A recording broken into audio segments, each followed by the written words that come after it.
to the first topic which you briefly touched upon is codecs. You might be playing one bitrate when you switch to the next bitrate. There are advantages and disadvantages, but I think so we see devices going back 10 years, 12 years, and some of them were not even designed to recognize these new codecs.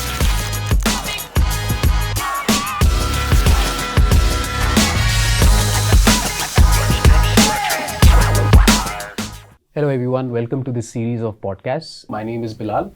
I am a Principal Solutions Engineer at Akamai Technologies, where we intend to cover the end-to-end workflow of live streaming, primarily large live events. There are so many challenges that come along with that sort of event that you try to produce and deliver.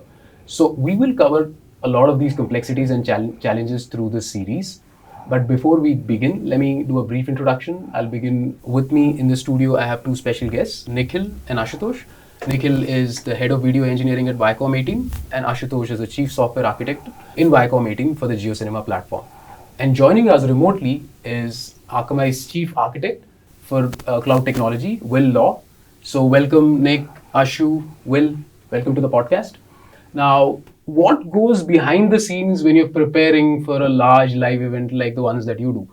Because you're a platform that's very different from many other platforms out there, right? We've been doing live stream for years now. You've been doing this for years. There are many other platforms that have been doing this for years.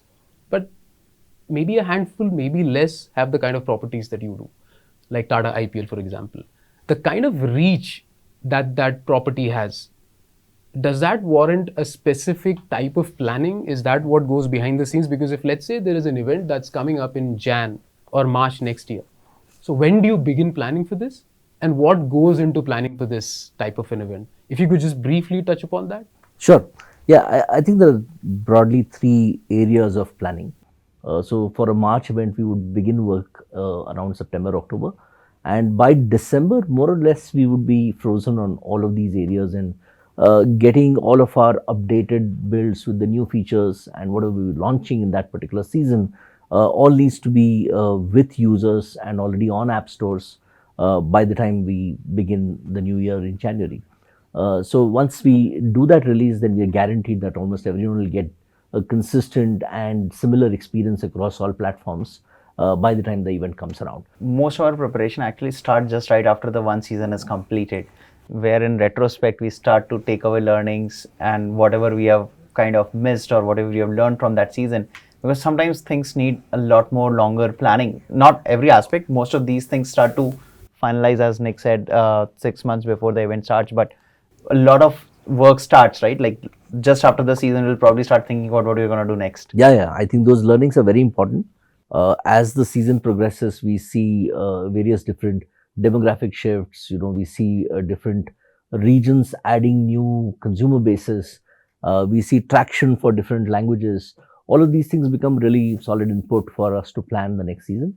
So that's very, very critical that we have a look back at how the last season has gone. It feeds upon what we plan for the next. Thank you for the valuable insights. In fact, there's one thing that you mentioned which gave an outline to this series that we have, Nikhil, which is how we go through codecs and distribution and monetization. I hope the viewers at home can sit back, relax and enjoy this podcast because we'll be covering all of these details through the series. So that brings me to the first topic which you briefly touched upon is codecs. Now, most of the viewers connected to this stream would already be aware of what this technology is, but just briefly introducing it to everyone. These are compression techniques or technologies that take massive amounts of data from the camera and compress it to a size that can be delivered over the internet. That allows all of us to watch all of these streams on the internet. So it's a critical technology. There's always a debate on, there's H.264 that's been around for more than 20 years now. And then there is H.265 that's also been around for a little over a decade now. And then there is VP9 and AV1. We can go on. There are so many options in the market. If both of you could give us your insights on that. Yeah, sure. I mean, this is a very old dilemma, right? We always want to be as efficient on the network as possible. There's a lot of consumer experience tied to how the network behaves, right? And when you have these super scale events where you have at any given moment of time, we might have 20, 30, 40 million people watching, compression on the network is super critical, right? We Most people kind of think of networks as one big pipe, right? And which it is not. What it is really huge collection. Think of it as a bundle of wires, and each wire has a different kind of thickness, and that determines what kind of throughput can you achieve. And this kind of comes together at multiple points throughout that whole network between the user and where we start producing the streams. Now, the more efficient that compression is, and which means that if you have 265 or the more recent 266, these would definitely mean that there's a lot more compression being achieved. You can trade off between quality and the size of amount of bits that you're transferring to the end user's device, but it also brings in a bunch of different constraints. One is as you do more compression, you need more compute, right? So that means your encoders now need to have a lot more compute power to compress more, right? Which introduces delays in encoding itself. And then you have more compressed, more efficient delivery. But as you go through that whole network, the end device needs to decode it. Right? So the codec is the compressor and the decompressor, right? Yes. So the decompression side of it, where the end device needs to now understand what's been sent to it, that is where I think the big challenge lies. That given the scale of event, the diversity of the market, the kind of massive reach of these sports events, the number of devices and the generations of devices is very wide. So we see devices going back 10 years, 12 years, and some of them were not even designed to recognize these new codecs. So we've got to always think about what is that distribution of devices that our end users see, and that's where we kind of go back to what Ashu mentioned, that we look at this data from the past events and we see what distribution, what percentage of users were on a certain device class. What does that device class support? And how many such device classes do we need to plan for? So while we would love to have the most recent, highest compression, will lower our costs, improve, sustainable streaming experience, the reality is that the bulk of the devices, almost 80% of the devices, are not going to support those most recent codecs, right?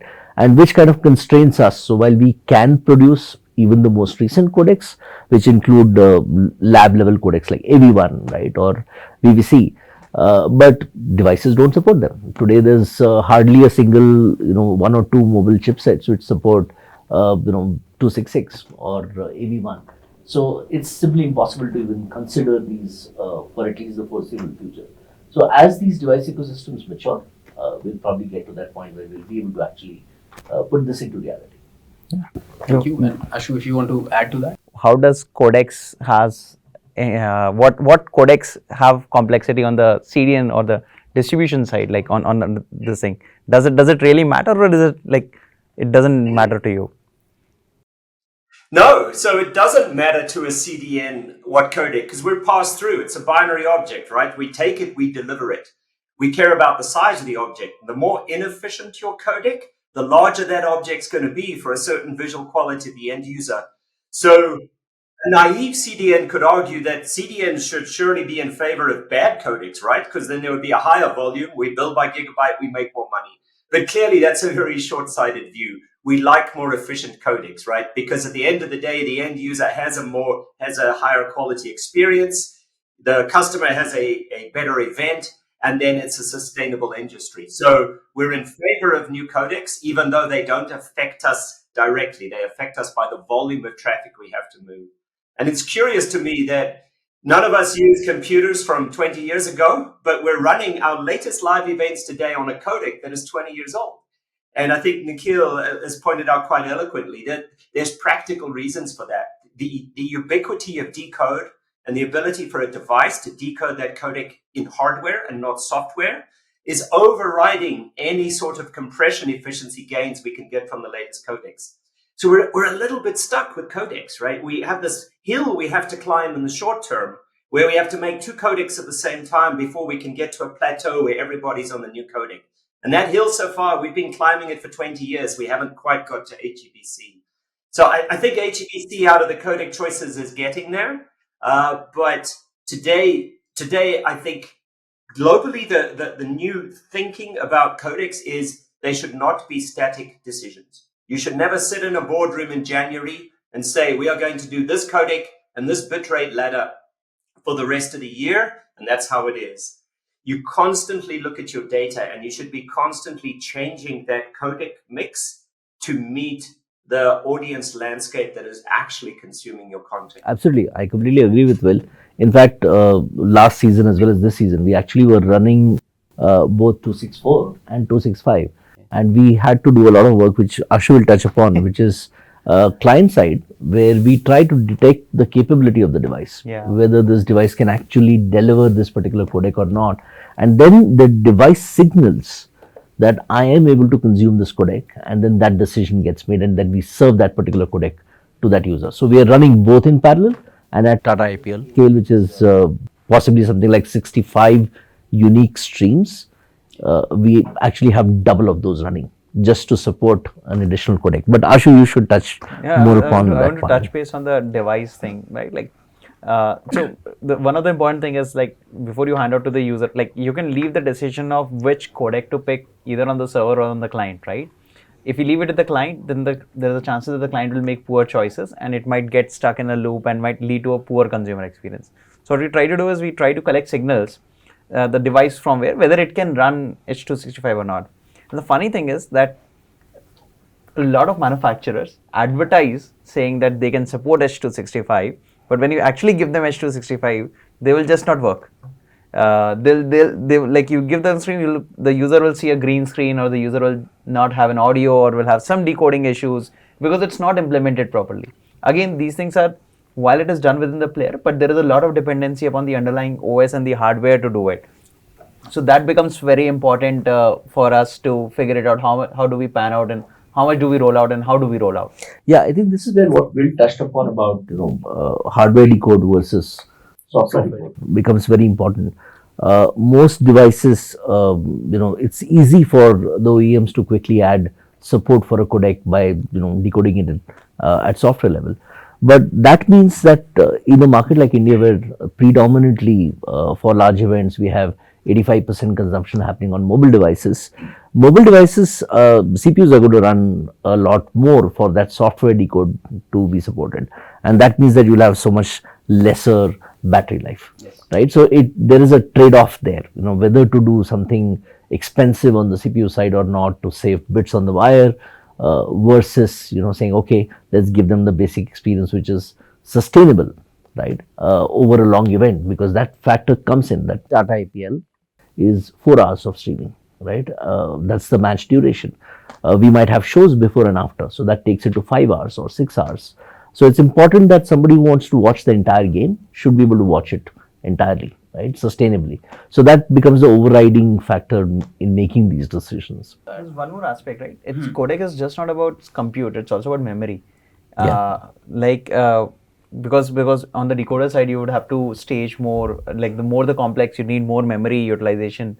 So if the devices and one of the key problems is with users doing multitask and multi-app switching, it becomes really interesting, right? Because while the phone might have 4 gigs of memory or something, but the available memory is generally low, and you cannot eat into those. Otherwise, you'll start having a stuttering experience, or your experience will start to degrade. So we have to that also is. All right, so that brings us to the next topic, which is quite debated as well, which is the streaming protocols. Primarily HTTP based are the ones that we use for these live events. So you have a conversation with HLS, Apple-backed proprietary protocol, and then there is Dash. And everybody wants to support everything that Apple does.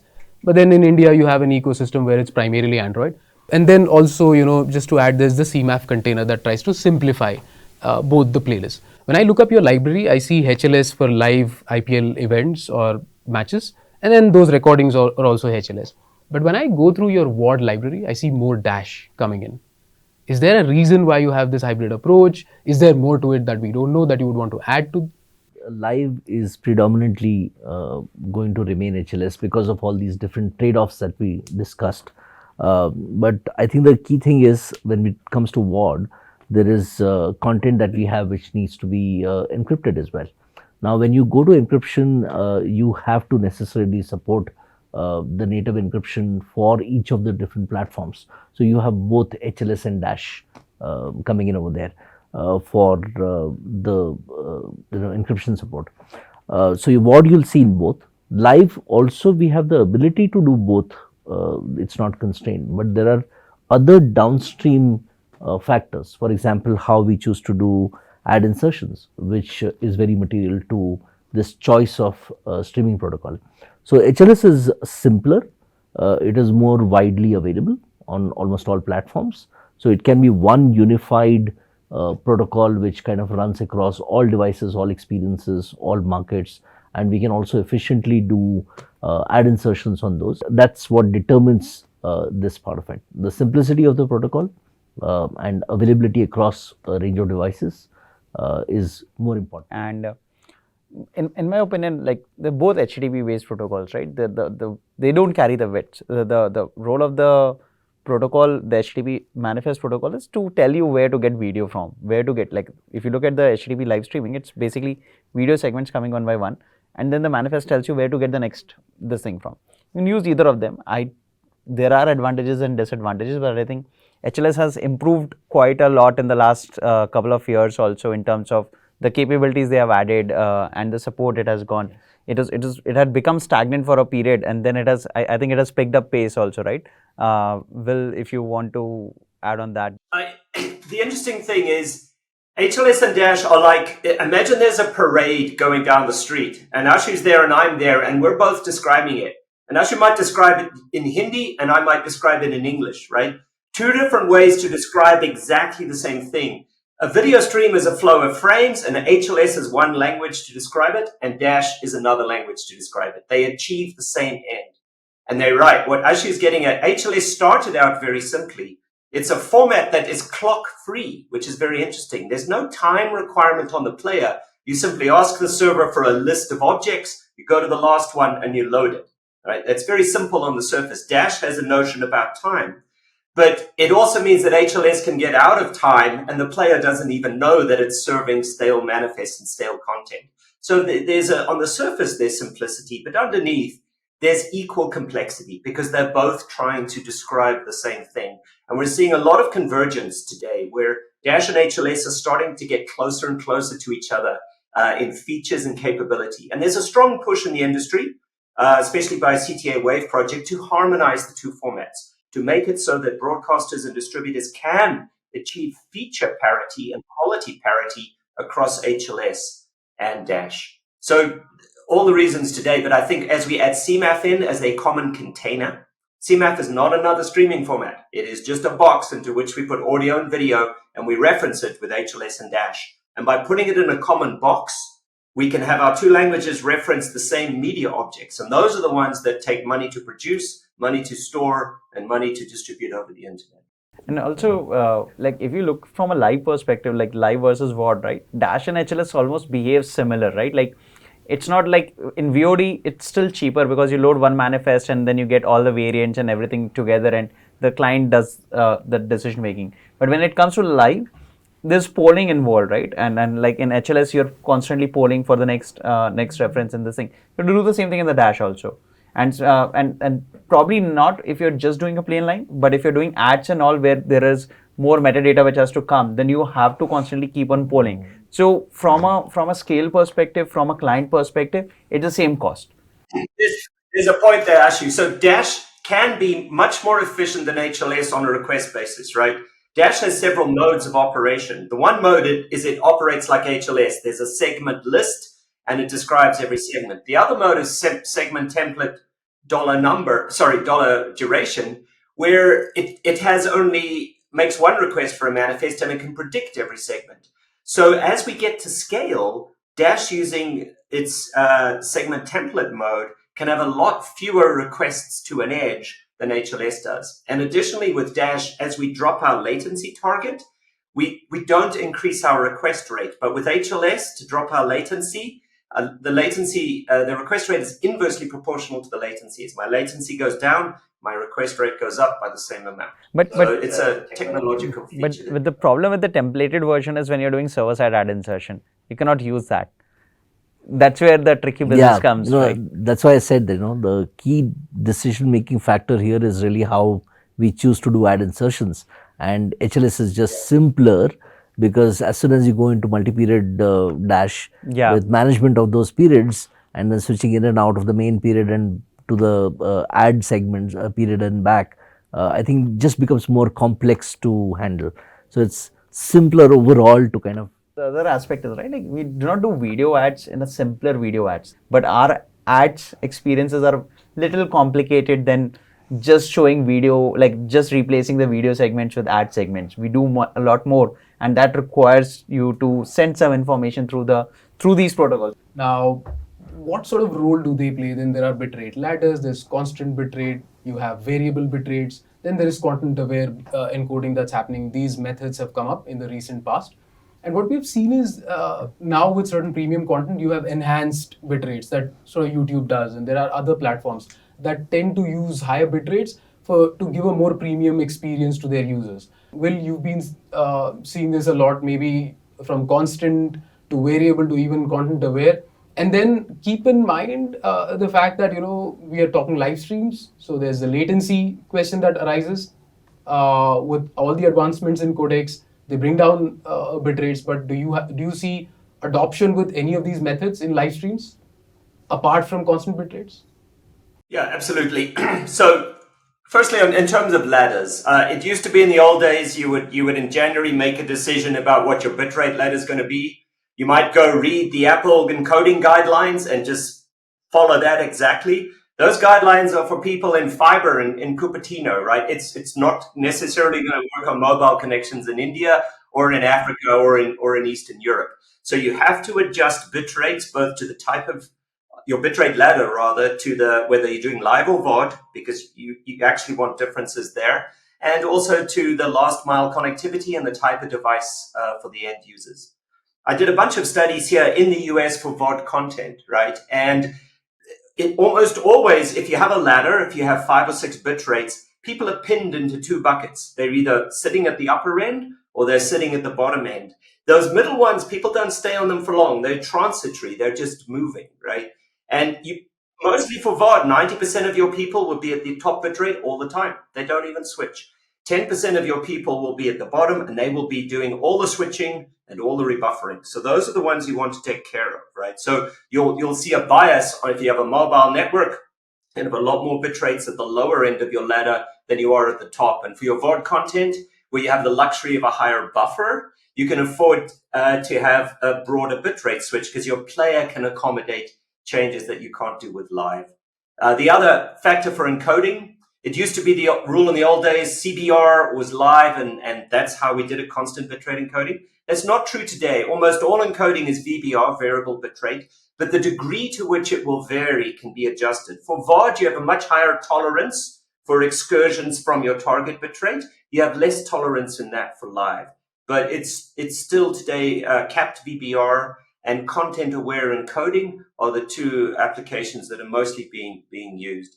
And my guidance for bitrate ladders is build a pipeline where you can change your bitrate ladder easily, cheaply, and quickly, because that's something you want to do all the time. Yeah, I think I agree with Will on a lot of points. Key thing is for us, this is part of the pre-prep, right? So we have 2 major signals that we use to decide on the bitrate. One is we look at past events and the most recent trends in terms of what are the consumption, primary consumption layers. Like Will pointed out that people are either at the top or the bottom. So we look at distribution of each layer, right, and what is getting consumed in which markets, right, for which device segments, device families, and what type of connectivity. So when we are talking mobile connectivity, firstly we separate out the mobile ladder from the CTV or the smart TV ladders, right? So these are completely different capabilities because they're connected to different kinds of networks. Most smart TVs and set-top boxes will be on some form of broadband connectivity. So we give it a completely different ladder where for resolution to resolution we'll have higher bit rates allocated for smart TVs. For mobile we'll have a much lower bit rate for each resolution. Second is once we have seen what this distribution of delivery looks like. We also do some kind of content aware ladder determination using the convex hull method, and that's where we kind of encode a lot of different cricket or the specific sport, and we have sport specific ladders. So our soccer ladder will be very different from our cricket ladder, from a track and field event ladder. And each of these we do a lot of sample content or shoots or previous events, and we take it through the whole analysis stage to figure out what's the right ladder for this sport. For example, we have a different ladder for test cricket, which is played in white uniforms with a red ball, versus Tata IPL, which is T20, which is played in uniforms in different colors, right? So each team has their own colors, and that also affects the eventual outcome of what ladder do you want to support. One of the tricky things that we encounter is the season opening ceremony, right? And that has a lot of dance and music and lights and lot of movement, and that kind of throws off all of this preparation for that 30 minutes of that event, right? So and we are trying to figure out how will we plan for that separately, because it's in the same stream. So your ladder is locked and loaded. You cannot change it midstream, right? You can do it prior to an event. So we have, in fact, this season we actually had a different ladder just for the opening game, because there was going to be that pre-opening ceremony, which we knew was going to be quite a spectacle in terms of colors and motion. And so all of this preparation is done before every major tournament, and we come up with the ladder specifically for each platform. And we look at all this data for past events and even recent VOD distribution as to where people are going. What Will said is very correct. Even if we provide a 4K and a 2K layer, that 2K layer is hardly ever consumed, right? It will have less than 1% distribution. So people who have good connectivity will be on 4K, and they will stay on 4K throughout. Another key signal that we look at from player events is the upshift and downshift that's happening, right? And that's something which gives us a very good signal on whether a bitrate is sustainable, right, on the end user device in a certain kind of a network. So that becomes another factor which tunes within those bottom layers, and we try to create enough separation so that users are going to remain steady on one particular layer, a more consistent experience. Yeah, like the tricky, like what Will was saying, right? Like probably as per theory and most of the users will be on either the top or the bottom. But with mobile connection, the dynamics changes entirely. Yeah. We have seen users jumping from all this thing, right? Again, and it's a function of variable bitrate. So if you're doing content aware variable bitrate, there will be times in the match when, for example, if there is an overbreak running, there's not a lot of camera movement happening on the on your screen, right? So that means your segment size will reduce, right? And player would have a tendency to think that, oh, I can go to the next higher bitrate. So you have to find that balance also. And mobile networks are also not very stable, right? Sometimes if you have seen 4G and 5G in India, there are bursts when suddenly your speed goes to like 100 Mbps, 200 Mbps on 5G, and suddenly that's like less than 10 Mbps. So players, we have seen a lot of upshifts and downshifts happening on the client side, and that has changed the dynamics. Like we have gone back to the board sometimes and said that, oh, we need to create enough separation because users are constantly moving between 360p, 480p, and so on. No, that's very important, because if you have bitrates which are fairly close together and there isn't enough separation, then the ABR on the client side is depends on how frequently it is sampling a network. But if it is sampling, let's say at a 30-second interval or a 1-minute interval, and you are in a mobile scenario where you are actually on your commute, you are in a bus or a train, while you can watch the match, but you are going to connect to different cell towers. As you get handoffs between towers, you will have different levels of congestion on each of these towers that you are connecting to in sequence. And that is where this volatility in mobile networks becomes really, really high, right? So this separation is very important. It's also very important to kind of figure out if we can keep ABR in check, right? So tuning ABR behaviors on the client side and how that algorithm is determining what's the right layer to request becomes another very, very important client side factor to develop. You should never develop your ladder independently of your player's ABR. The two are intertwined. So A player is estimating throughput all the time based upon how quickly it receives a segment. And the player might estimate it has a 2 megabit per second connectivity. So then it has a safety factor, say it's 25%. It'll say, okay, I'm comfortable subscribing to a 1.5 megabit per second stream with my 2 megabits. That 25% makes sense if you're in a living room and you're on a television, but on a mobile device, you might want a higher safety factor, mostly double, right? I'll only play a 1 meg stream on mobile if I measure 2 because the variability is higher. So good sports events are going to have a smart player that is not using a fixed safety factor. It should be looking at the variability of the throughput it's getting, which is a proxy for the quality of its connection. And then it should be moving itself to a higher safety factor to stop the churn in bit rates and give the user a more consistent experience. I was saying that how your bit rates also impact your CDN consumption. Like often I've seen that if you're not tweaked your bit rates correctly, the player will keep on polling two different ladders at the same, two different layers at the same time because it needs to synchronize those layers. So it has to poll manifest for that. And at our scale of operations, even a factor of 10% polling happening across two different layers can lead to a larger volume, and I'm sure there would be a lot of impact on the CDN capacity and utilization and things. And there's the cold hit problem for not so much for live, because your events are so popular that the content's always in cache. But for a VOD movie that someone's watching out in a outside of a major city, you might be playing one bitrate. When you switch to the next bitrate, it's a cold hit. It's not in cache. So the edge server has to go back to the origin, which might be far away, to fetch the content for you. So many times, if your buffer's marginal, we'll see a rebuffer event occurring at that bitrate switch because of the cold hit problem. So this is something that's prefetching and other designs like that can try to ameliorate, but it's still very difficult because switches down are unpredictable and can't be deferred. Yeah, I think another thing very important is on the client side, if we can control where the player is going to start, right?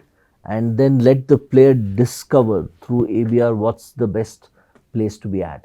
But if you start conservatively, it's going to be a lot easier. If the ABR is very aggressive, or if your starting layer is very, very high, right? Because you want to give opening experience to the user, but that can be very, very bad for sustaining that stream. So a little conservative approach there is more helpful at scale. Okay. Thank you, gentlemen, for the valuable insights. It's been a good conversation. That concludes this episode in this series. I hope all the viewers connected to this stream have enjoyed this podcast. Look forward to having you on the next episode as well. So until the next one, thank you and goodbye.